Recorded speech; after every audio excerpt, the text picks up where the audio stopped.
Sarah Martinez had been invisible for 3 years. Every morning, she walked through the gates of Naval Special Warfare Command carrying coffee for officers who barely acknowledged her existence. They saw her uniform and immediately labeled her just another administrative assistant, shuffling papers while real warriors plan missions that would never concern her. But, on a humid Tuesday morning in Norfolk, Virginia, everything Sarah had worked for in silence was about to explode into the open. As she approached the briefing room where the most elite SEALs in the Navy waited for their new assignment, she had no idea that in less than 10 minutes, she would watch grown men freeze in shock as a 3-star admiral stepped forward and saluted her first. Some secrets are too dangerous to reveal until the moment demands it.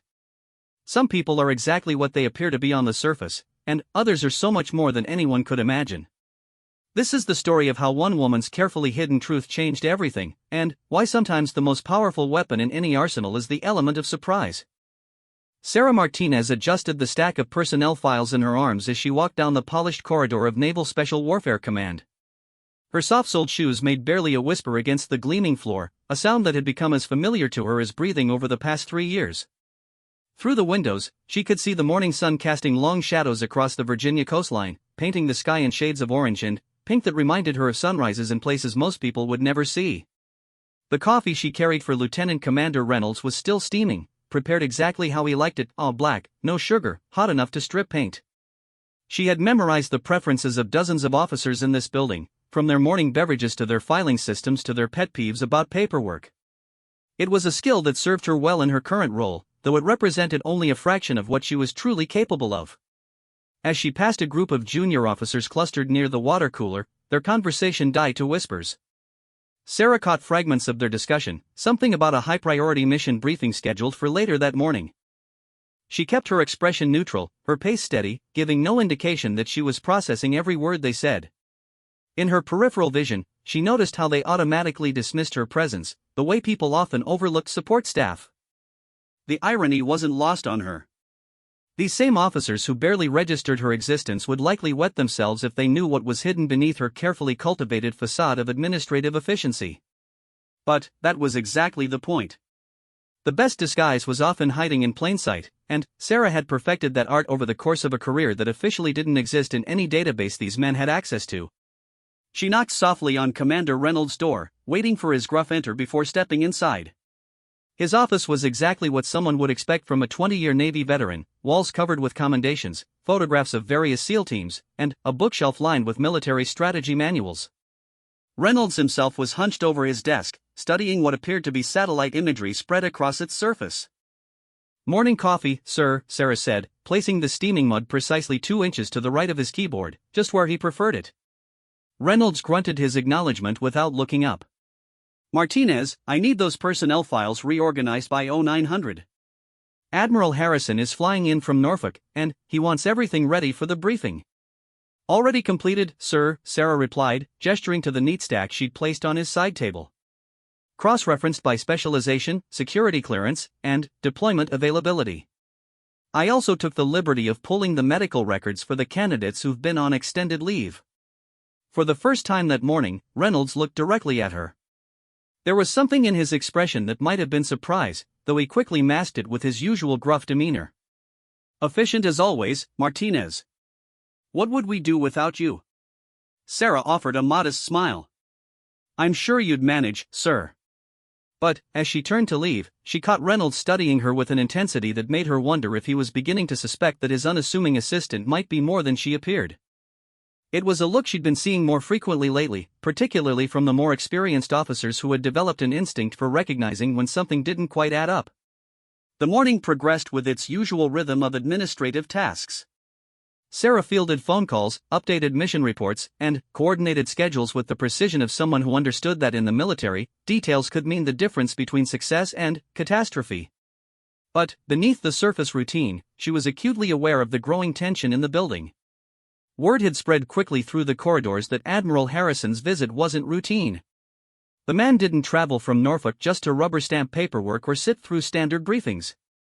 His presence meant something significant was happening, something that required the kind of specialized attention that only the Navy's most elite units could provide. Around midday, Sarah was organizing files in the outer office when she heard raised voices from the briefing room down the hall.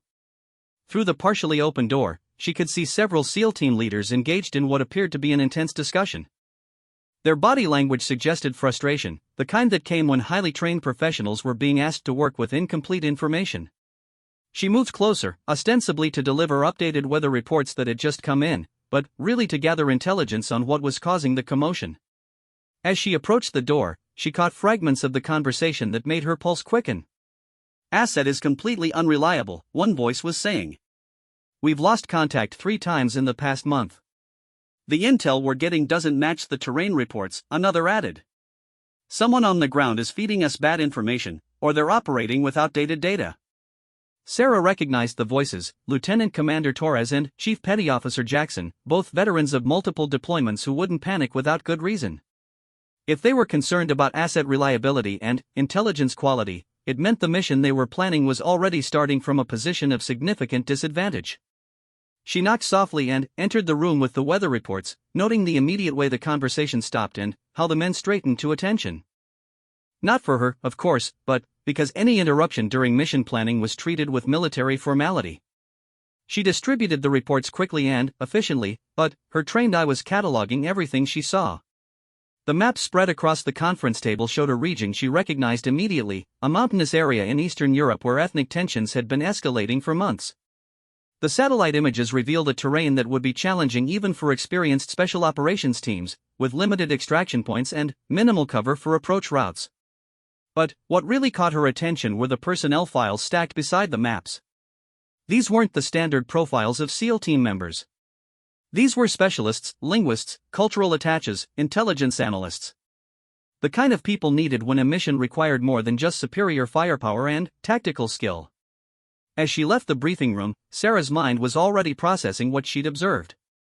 The pieces of a complex puzzle were beginning to take shape, and she suspected that Admiral Harrison's arrival would bring the final elements needed to complete the picture. What she didn't yet realize was how dramatically her own role in this mission was about to change. The afternoon brought a flurry of activity as the building prepared for Admiral Harrison's arrival. Security protocols were activated, access routes were cleared, and every piece of equipment was inspected twice. Sarah found herself busier than usual, coordinating between different departments and ensuring that all necessary documentation was properly secured and readily available. It was during this preparation phase that she first noticed the subtle changes in how certain officers were looking at her. Commander Reynolds had always treated her with professional courtesy, but now there was something different in his demeanor, a watchfulness that suggested he was seeing her with fresh eyes. Similarly, Lieutenant Commander Torres seemed to be paying more attention to her movements around the building than strictly necessary for someone in her supposed position. These observations might have worried a less experienced operative, but Sarah had spent years learning to read the complex dynamics of military hierarchies. She recognized the signs of officers who were beginning to question assumptions they'd previously taken for granted. The key was to continue playing her role perfectly while remaining ready to adapt if circumstances demanded it. As the day wore on, the tension in the building became almost palpable. Personnel moved with the kind of focused urgency that preceded major operations, and conversations were conducted in hushed tones that suggested the stakes involved were higher than usual. Sarah continued her administrative duties with her characteristic efficiency, but she was also making mental notes about everything she observed. The final hour before Admiral Harrison's arrival brought an unexpected development. Commander Reynolds called her into his office and closed the door behind her, something he'd never done in their 3 years of working together. He gestured for her to take a seat, which was also unprecedented in their professional relationship. "Martinez," he began, his tone more serious than she'd ever heard it, "I'd been reviewing your personnel file." Sarah kept her expression neutral, though her pulse quickened slightly. "Yes, sir?" "It's interesting reading," Reynolds continued, studying her face carefully. 3 years of exemplary service, perfect performance evaluations, security clearance higher than most junior officers. But there are some gaps in your background that are raising questions." She met his gaze steadily. "Sir, I'm not sure what you mean." Reynolds leaned back in his chair, his eyes never leaving her face. "Your educational background, for instance. The file shows degrees from institutions that don't typically produce administrative assistants.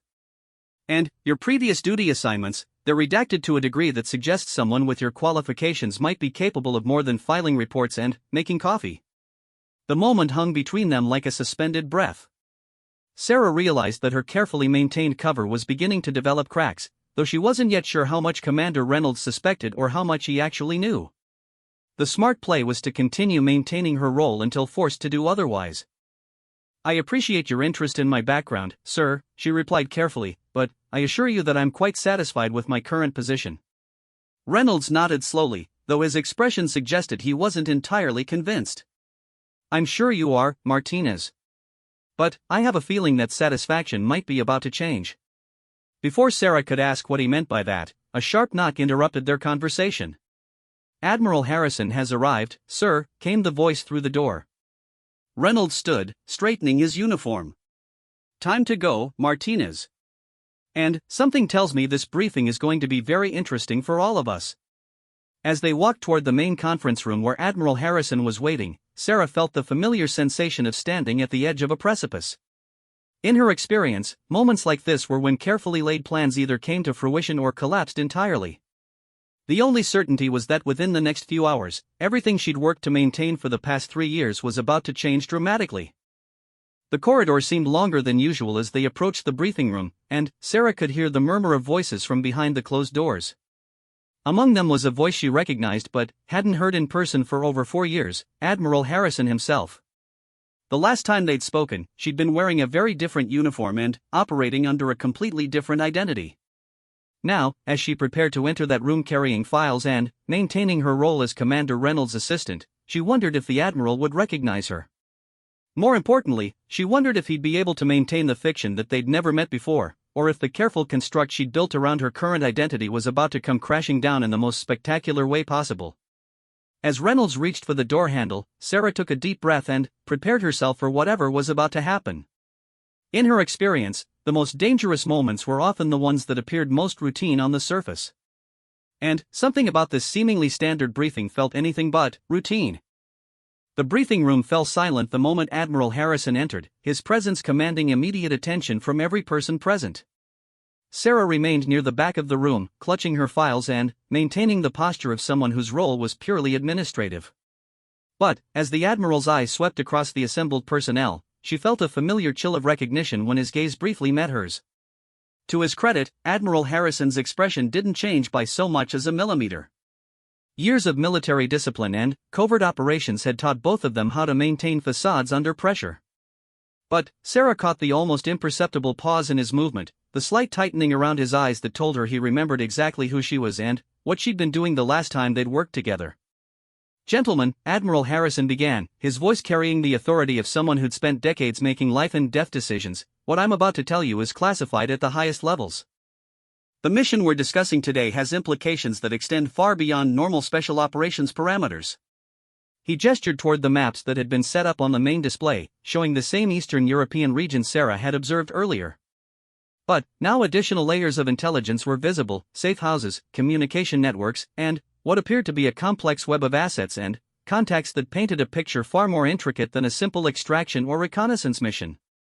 6 weeks ago, we received credible intelligence about a human trafficking operation that's been using political instability in this region as cover for moving high-value targets across international borders, Harrison continued.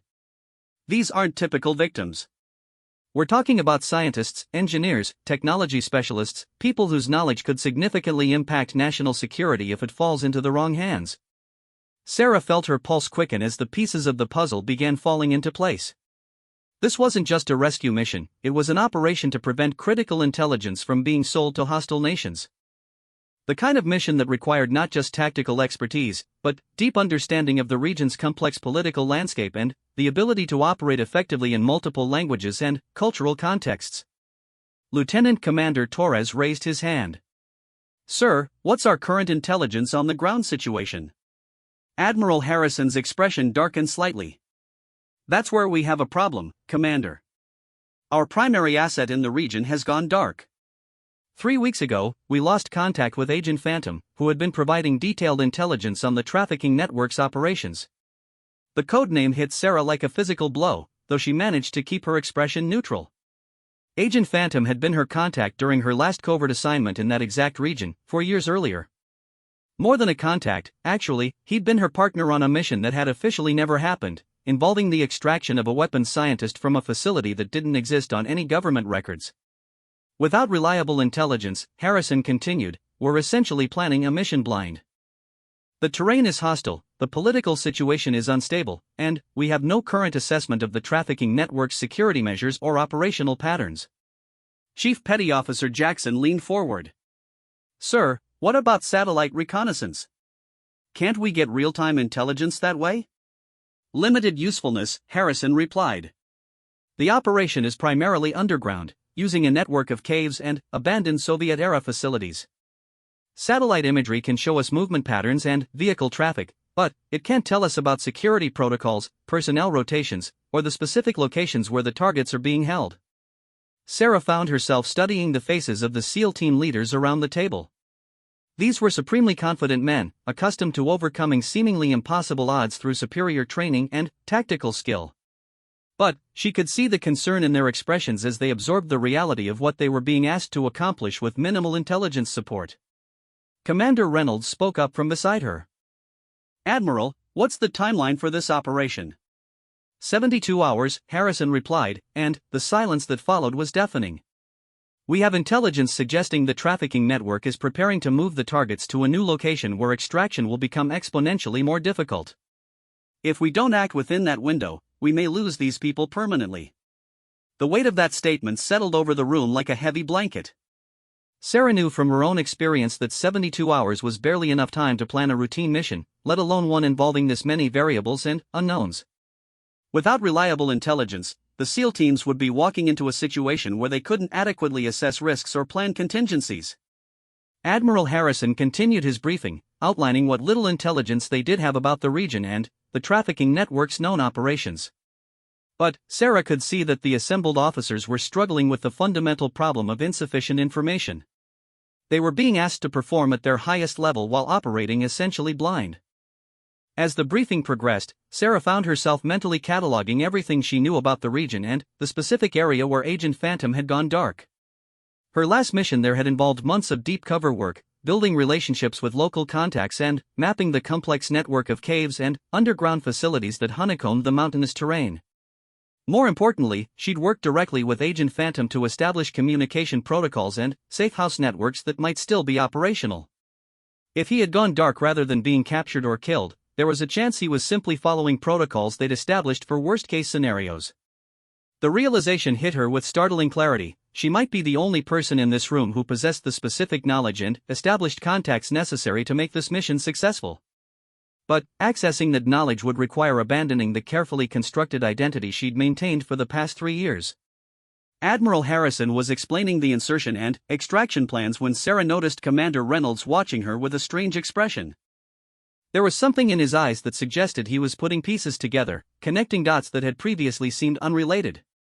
The insertion team will consist of 6 operators, Harrison was saying, with support personnel to be determined based on mission requirements and available expertise.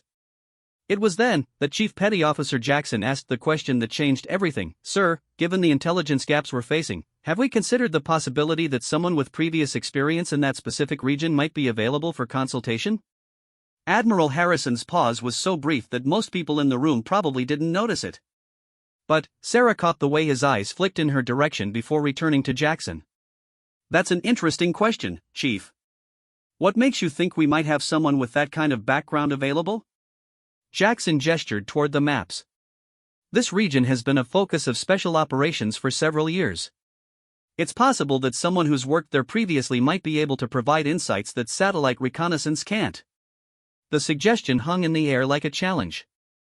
Sarah realized that the moment she'd been simultaneously dreading and anticipating for 3 years was finally arriving. The careful balance she'd maintained between her true capabilities and her assumed role was about to tip decisively in one direction or another. Commander Reynolds cleared his throat. Admiral, if I may make a suggestion. Go ahead, Commander. Reynolds turned to look directly at Sarah, and she saw in his eyes that he'd made some kind of decision. I think we might have exactly the kind of resource Chief Jackson is talking about right here in this room. The silence that followed was absolute. Every person in the briefing room turned to follow Reynolds' gaze, their eyes coming to rest on Sarah with expressions ranging from confusion to curiosity. She could practically feel their minds working, trying to reconcile the image of an administrative assistant with the suggestion that she might possess specialized knowledge relevant to a high-priority special operations mission.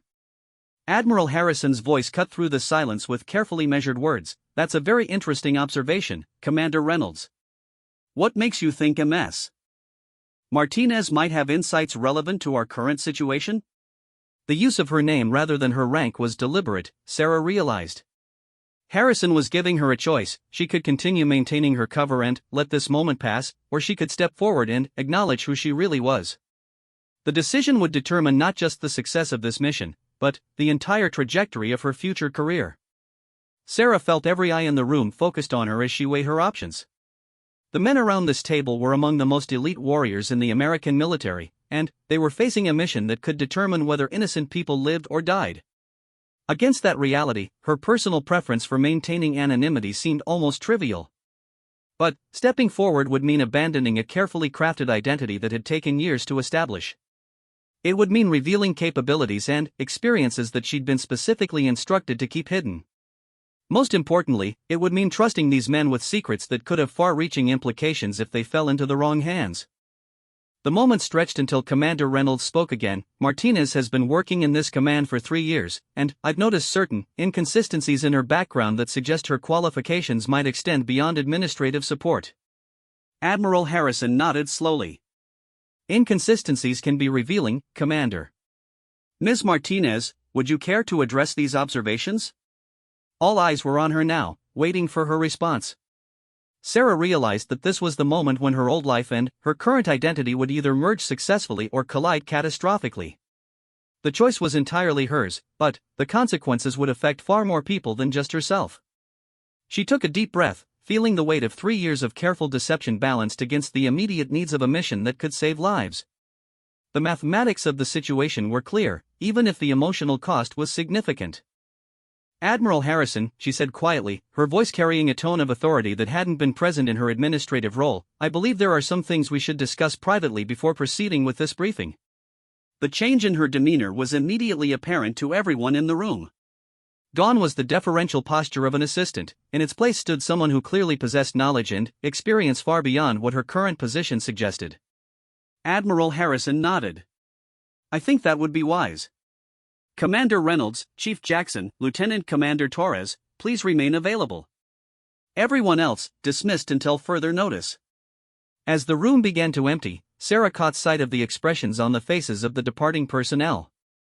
Confusion, curiosity, and something that might have been respect flickered across their features as they tried to process what they'd just witnessed. When only the core group remained, Admiral Harrison turned to face her directly.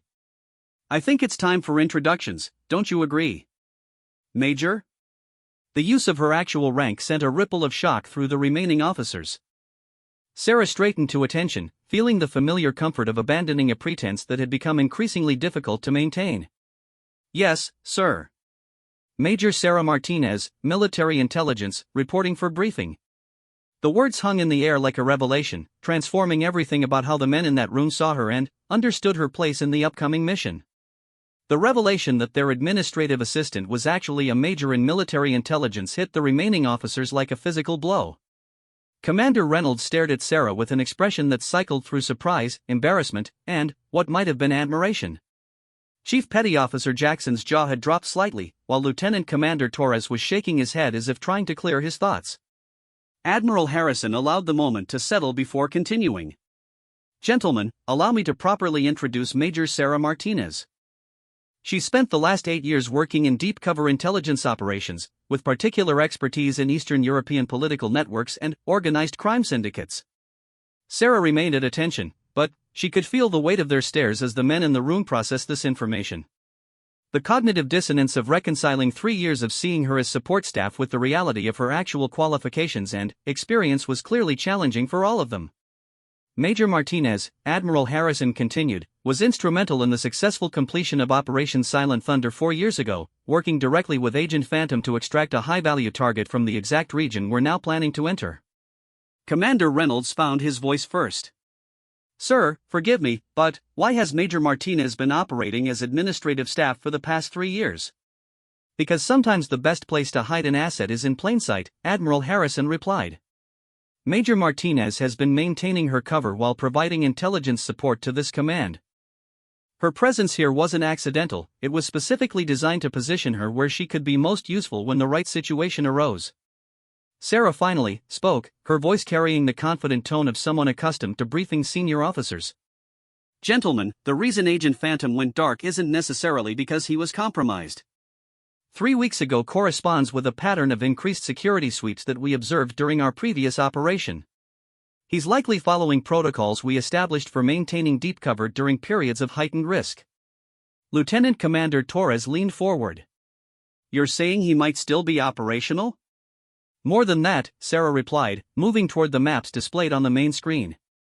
If he's following the protocols we established, he should be maintaining surveillance on primary target locations while using secondary communication methods that wouldn't appear on standard intelligence monitoring. She pointed to a specific area on the map, a valley system that appeared unremarkable in the satellite imagery. This region contains a network of natural caves that connects to Soviet-era military installations. During our previous operation, Agent Phantom and I established 3 separate safe house locations and mapped emergency communication protocols using local contacts who aren't connected to official intelligence networks. The change in the room's dynamics was immediate and dramatic. The SEAL team leaders were now looking at Sarah not as someone who filed their paperwork, but as a subject matter expert whose knowledge could mean the difference between mission success and catastrophic failure. Chief Jackson asked the question they were all thinking, Major, what's your assessment of the current situation based on what we know about Agent Phantom's protocols? Sarah studied the intelligence reports spread across the table, her mind automatically processing patterns and connections that had been invisible when she was maintaining her administrative cover. The timing of his communication blackout suggests he's discovered something significant about the trafficking network's operations. The fact that he hasn't attempted emergency extraction means he believes the intelligence he's gathering is worth the additional risk. She moved to another section of the map, indicating a series of marked locations. These are the safe houses we established. If Phantom is still operational, he'll be using these locations for equipment resupply and communication. More importantly, he'll have current intelligence on security protocols, personnel patterns, and the specific locations where the targets are being held. Admiral Harrison had been watching this exchange with an expression of satisfaction, as if pieces of a complex plan were finally falling into place. Major Martinez, what would you need to re-establish contact with Agent Phantom? The question hung in the air with significant weight. Sarah realized that her answer would determine not just the parameters of this mission, but her role in it.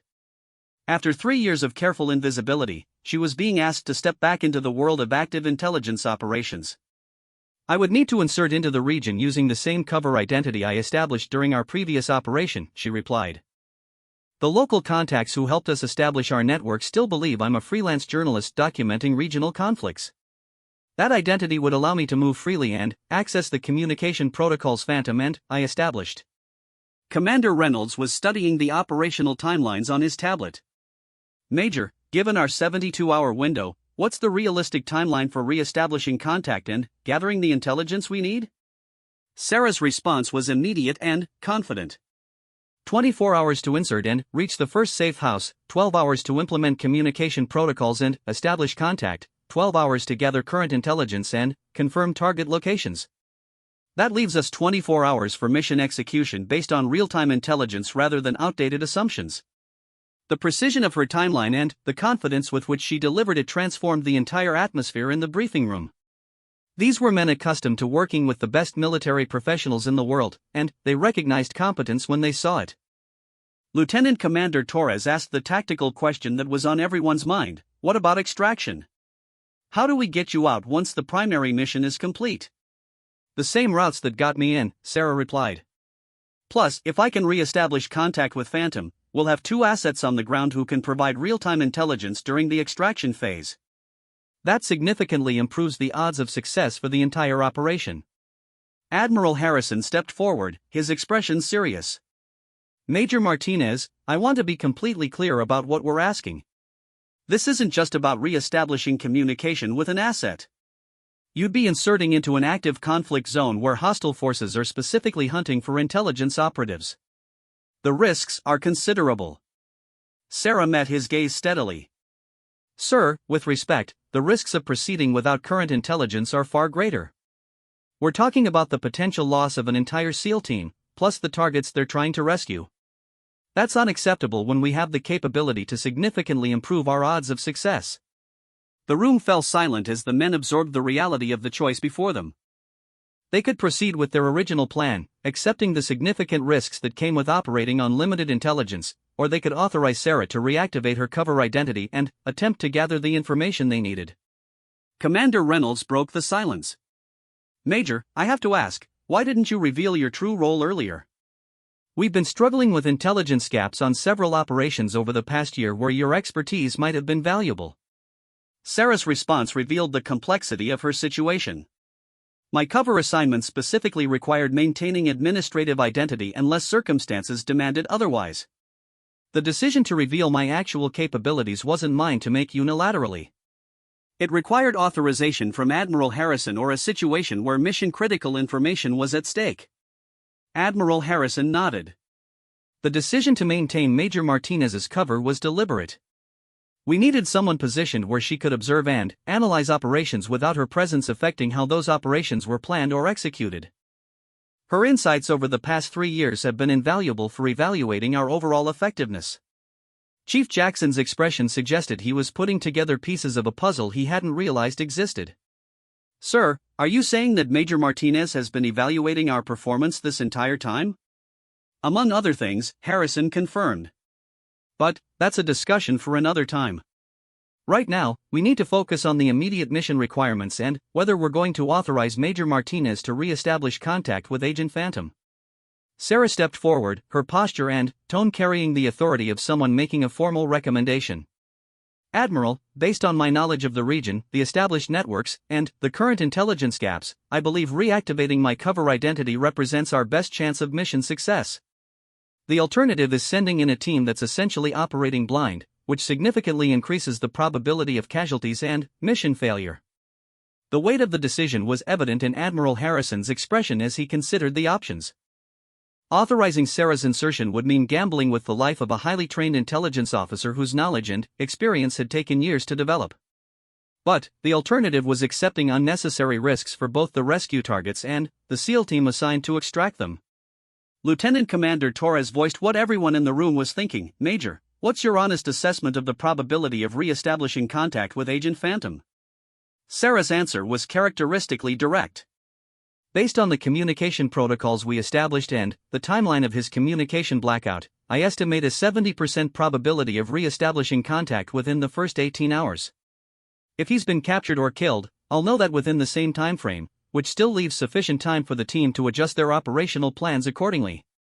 The mathematics of the situation were compelling, but the emotional weight of sending someone back into danger was evident in the expressions around the room. These men had worked with Sarah for 3 years, and, despite not knowing her true identity, they had developed professional relationships that made the prospect of her insertion personally significant. Admiral Harrison made his decision with the decisive authority that had characterized his entire career. "Major Martinez, you're authorized to reactivate your cover identity and attempt re-establishment of contact with Agent Phantom. Mission parameters are intelligence gathering and assessment only. You are not authorized to attempt any kind of independent rescue operations." Sarah straightened to attention. "Understood, sir. Intelligence gathering and assessment only." "Commander Reynolds will coordinate logistical support for your insertion," Harrison continued. "Chief Jackson and Lieutenant Commander Torres will begin preliminary planning for the primary mission based on current intelligence, with final operational parameters to be determined once you've re-established contact and provided updated assessment." The transformation in how the men looked at her was complete. Gone was any trace of the dynamic where she'd been the support staff who brought coffee and filed reports. In its place was the professional respect accorded to a fellow warrior whose expertise was essential to mission success. As the briefing concluded and assignments were distributed, Sarah realized that her carefully maintained double life had finally reached its conclusion. Whether this mission succeeded or failed, she would never again be able to return to the anonymity of her administrative cover. The revelation of her true identity had permanently altered her relationship with everyone in this command. But, as she began mental preparation for returning to a region where every day brought the possibility of capture or death, Sarah felt a familiar surge of professional satisfaction. This was what she'd trained for, what she'd spent years preparing to do. The administrative role had been necessary, but it had never been who she truly was. Now, finally, she had the opportunity to be herself again. 18 hours later, Sarah crouched in the shadow of a bombed-out building on the outskirts of Pristina, every sense alert to the subtle sounds and movements of a city living under constant tension. The transformation back to her cover identity as Elena Vasquez, freelance journalist, had been both familiar and unsettling after 3 years of administrative routine. Her equipment was exactly what someone in her supposed profession would carry: a camera with telephoto lens, recording devices, notebooks filled with observations about regional conflicts, and press credentials that would pass casual inspection. But, hidden within the seemingly innocent gear were communication devices, emergency beacons, and other tools that would have raised serious questions if discovered by the wrong people. The journey to this moment had been a masterclass in controlled chaos.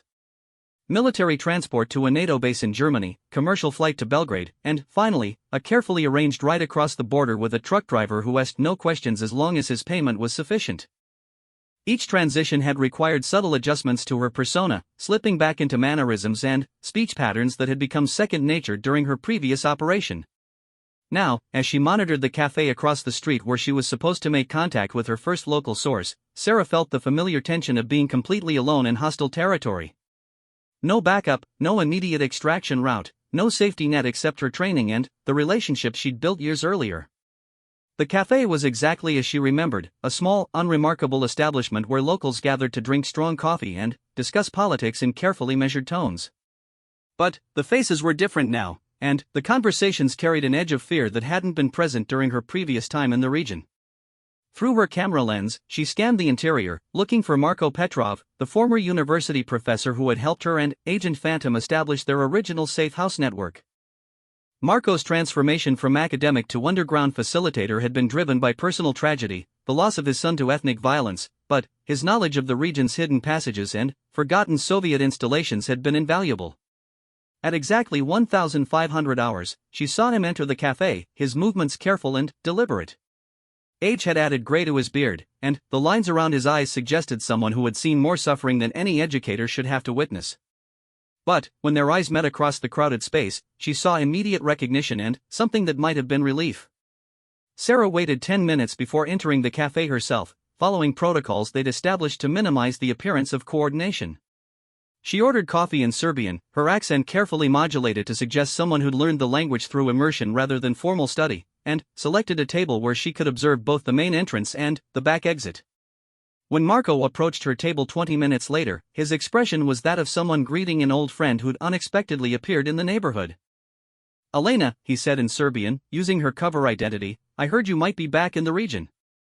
Dangerous times for journalists. "Always dangerous times somewhere," she replied, gesturing for him to sit. "I'm working on a follow-up piece about economic development in post-conflict regions. Same kinds of stories that brought me here before." Their conversation appeared casual to anyone listening, but beneath the surface they were exchanging information through carefully coded phrases they'd developed years earlier. Marko's references to specific locations and his comments about local business conditions were actually intelligence about security situations and the operational status of their old networks. Within 30 minutes, Sarah had learned that Agent Phantom was indeed alive and operational, though he'd been forced to move deeper underground than originally planned. The trafficking network they were investigating had expanded significantly, taking advantage of increased refugee movements to hide their operations among legitimate asylum seekers. More troubling was Marko's report that the network had acquired new security equipment and personnel trained in counter-surveillance techniques. The amateurish operation they'd documented 4 years earlier had evolved into something far more sophisticated and dangerous. "Your friend," Marko said carefully, referring to Agent Phantom, "has been staying at the old mining facility we showed you. He's been very interested in documenting the historical significance of the underground network. Very thorough in his research." Sarah translated this information immediately.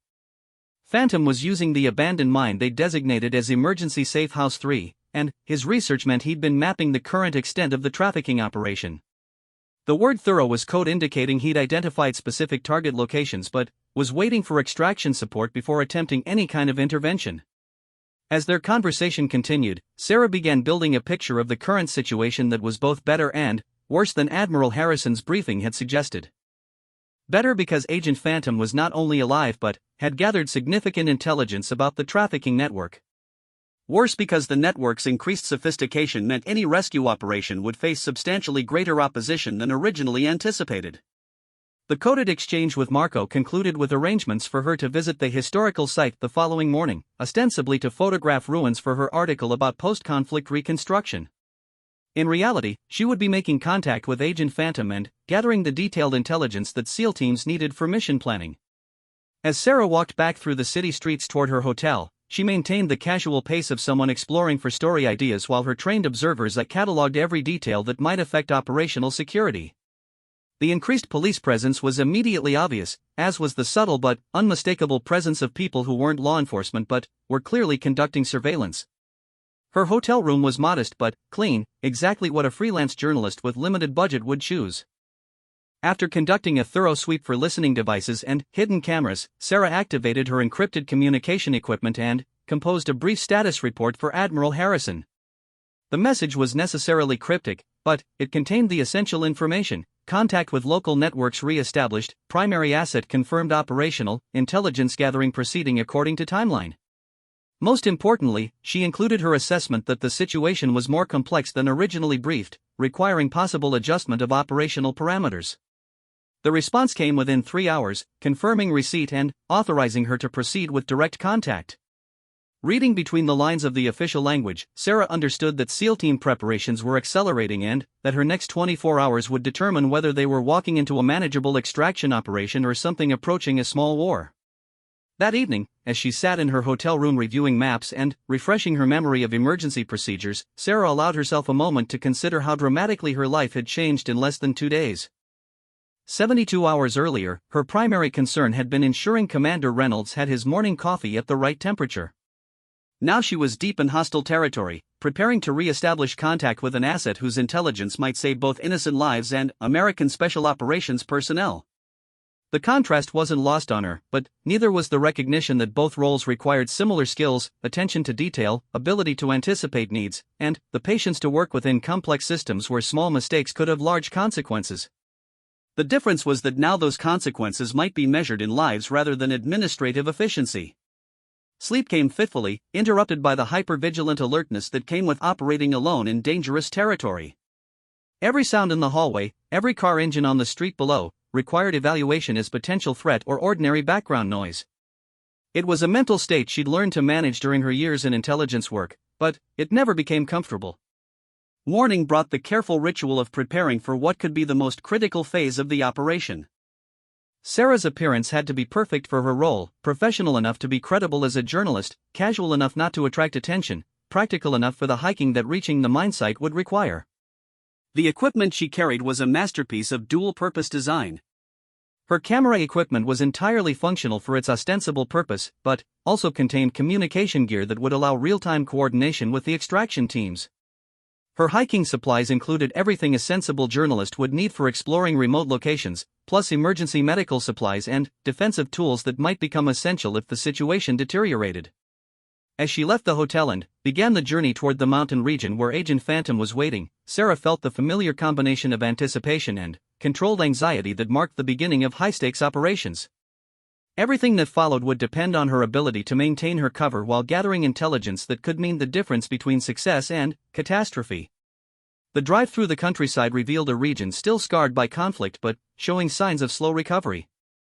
New construction mixed with buildings that bore obvious marks of artillery damage, while people went about their daily business with the careful awareness that characterized populations who'd learned not to take peaceful moments for granted. Her destination was a valley system approximately 40 kilometers from the main highway, accessible by roads that deteriorated from paved to gravel to barely maintain tracks as they approached the mountains. The abandoned mine that served as Emergency Safe House 3 was hidden in this network of peaks and valleys, positioned where someone could observe multiple approach routes while maintaining access to the underground tunnel systems that Phantom had been using for his surveillance operations. As Sarah's rental car climbed toward the coordinates she'd memorized years earlier, she began the mental transition from the relatively safe environment of the city to the significantly more dangerous world of direct field operations. Every vehicle she passed required assessment, every person she saw might be innocent civilian or hostile surveillance. The final approach to the mine required leaving her car at what appeared to be an abandoned shepherd's hut and continuing on foot through terrain that demanded both physical conditioning and constant tactical awareness. The trail system was exactly as she remembered, but time and weather had altered enough details that navigation required careful attention to landmarks she'd memorized during her previous operation. 3 hours after leaving the main road, Sarah finally approached the concealed entrance to the mine complex where Agent Phantom had been maintaining his surveillance operation. The moment of contact that would determine the success or failure of everything that followed was finally at hand. The entrance to the abandoned mine was exactly where Sarah remembered it, concealed behind a rockfall that appeared natural but had been carefully arranged to hide the opening from casual observation. As she approached the designated contact point, she felt the familiar tension of not knowing whether she would find Agent Phantom alive and operational or evidence that their careful plans had been compromised. She followed the established protocol, placing a small piece of reflective tape on a specific rock formation to signal her arrival, then retreating to an observation point where she could watch for Phantom's response while maintaining situational awareness of the surrounding area. The silence of the mountain landscape was broken only by wind and the distant cry of a hawk circling overhead. 20 minutes later, she saw the answering signal, a brief flash of light from deeper in the valley that lasted exactly 3 seconds, repeated twice. Agent Phantom was alive, operational, and ready for contact. Sarah felt a wave of relief that was quickly replaced by renewed focus on the task ahead. The approach to the mine entrance required careful movement through terrain that offered little concealment. Sarah used techniques she'd learned during years of covert operations, moving in short bursts between available cover while constantly scanning for any signs of surveillance or hostile presence. The regional conflicts had left this area largely depopulated, but that isolation could work for or against operational security depending on who else might be using the remote location for their own purposes. When she finally reached the mine entrance, a familiar voice spoke from the shadows, Elena Vasquez, International Woman of Mystery. "I was wondering when you'd turn up." Agent Phantom emerged from concealment looking exactly like someone who'd been living underground for 3 weeks. His clothes were practical field gear rather than the business casual he'd worn during their previous collaboration, and his face carried the lean, alert expression of someone operating under constant stress. But his eyes were clear and focused, indicating someone who was managing the psychological pressure of deep cover operations successfully. "Hello, James," she replied, using his real first name for the first time in 4 years. "I hear you've been doing some interesting research in local history." "Very interesting," he confirmed, gesturing for her to follow him into the mine complex. "Though I'm not sure how much longer I can maintain my academic cover. The locals are getting curious about the professor who's so interested in old Soviet installations." The mine's interior had been transformed into a functional operations center. Phantom had established communication equipment, detailed maps of the regional tunnel networks, and what appeared to be comprehensive surveillance records of the trafficking operations activities.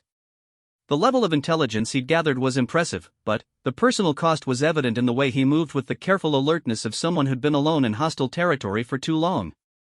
"James, I need the complete briefing," Sarah said, settling beside his makeshift command center. "We have SEAL teams preparing for extraction operations, but they need current intelligence on security measures, target locations, and operational timelines." Phantom's response revealed the scope of what they were facing. "The trafficking network has expanded significantly since our last operation here. They're using a complex of underground facilities that extends for several kilometers through natural caves and modified Soviet military installations. Current estimate is 15 to 20 hostages, including the technology specialists Washington is worried about." He pointed to detailed diagrams he'd sketched of the underground complex. "Security has been upgraded substantially. They have professional guards now, not the local thugs we dealt with before. Ex-military, probably Russian Special Forces veterans. They're using sophisticated communication equipment and coordinated patrol schedules."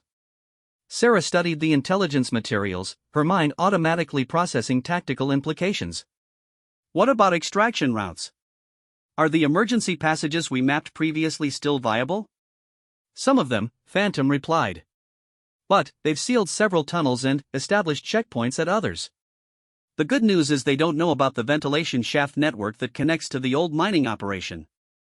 I've been using those passages for surveillance, and they provide potential access routes that shouldn't appear on any security assessments the trafficking network might have conducted."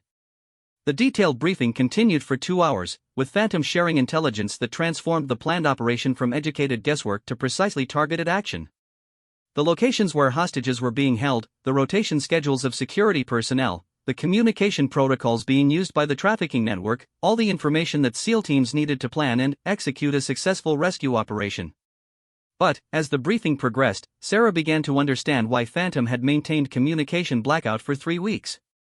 The trafficking operation wasn't just moving people across borders, it was part of a larger intelligence network that was specifically targeting American technology specialists and defense contractors. Elena, Phantom said, using her cover identity even in their secure location, this isn't just about human trafficking anymore. The people they're holding have knowledge about advanced weapons systems, satellite technology, and cryptographic protocols. If that information reaches certain buyers, it could compromise American operations globally. The implications hit Sarah immediately. This wasn't just a rescue mission, it was a national security operation with consequences that extended far beyond the immediate situation. The stakes explained why Admiral Harrison had been willing to authorize her reactivation and why the 72-hour timeline was so critical. As they completed the intelligence gathering phase, Sarah activated her encrypted communication equipment and began transmitting updated operational parameters to Norfolk. The message was extensive, containing detailed facility layouts, security assessments, and recommended extraction routes based on Phantom's 3 weeks of surveillance. The response came within an hour, confirming that SEAL teams were adjusting their operational plans based on the new intelligence and would be inserting within 18 hours. Most significantly, Admiral Harrison's message indicated that Sarah and Phantom were being authorized to provide direct support during the extraction operation rather than simply evacuating before the teams arrived. "Looks like we're staying for the main event," Sarah told Phantom as she decoded the final instructions. "We're designated as on-ground intelligence assets with authorization to provide real-time tactical support during the rescue operation." Phantom's expression suggested he'd expected as much. "Makes sense. We know the facility layout better than anyone else, and we've established observation positions that would take the teams hours to locate and verify. Plus, if something goes wrong, we're the only assets in position to provide immediate assistance." The next 12 hours passed in careful preparation and final reconnaissance. Sarah and Phantom used their established surveillance positions to confirm security rotations, identify any changes in the trafficking network's operational patterns, and establish communication protocols with the incoming SEAL teams. As the sun set over the mountainous terrain, Sarah found herself reflecting on the extraordinary journey that had brought her to this moment. Less than a week earlier, her most significant concern had been ensuring administrative efficiency for Commander Reynolds. Now she was preparing to support a special operations mission that could prevent critical American technology from falling into hostile hands. The irony wasn't lost on her that her years of administrative cover had actually enhanced her operational effectiveness. The patience required to maintain a false identity for 3 years, the attention to detail necessary to manage complex paperwork systems, and the ability to observe and analyze without drawing attention, all skills that translated directly to the requirements of covert operations. At 0200 hours, the SEAL teams made their final approach to the target area. Sarah and Phantom were positioned at observation points that provided overwatch of the primary extraction routes while maintaining communication with both the assault teams and emergency support assets. Through her night vision equipment, Sarah watched as the SEALs moved through the darkness with the controlled precision that had made them legendary. Their approach used the ventilation shaft routes that Phantom had verified, allowing them to bypass external security positions and gain access to the underground complex without triggering alarms. The operation unfolded with textbook efficiency.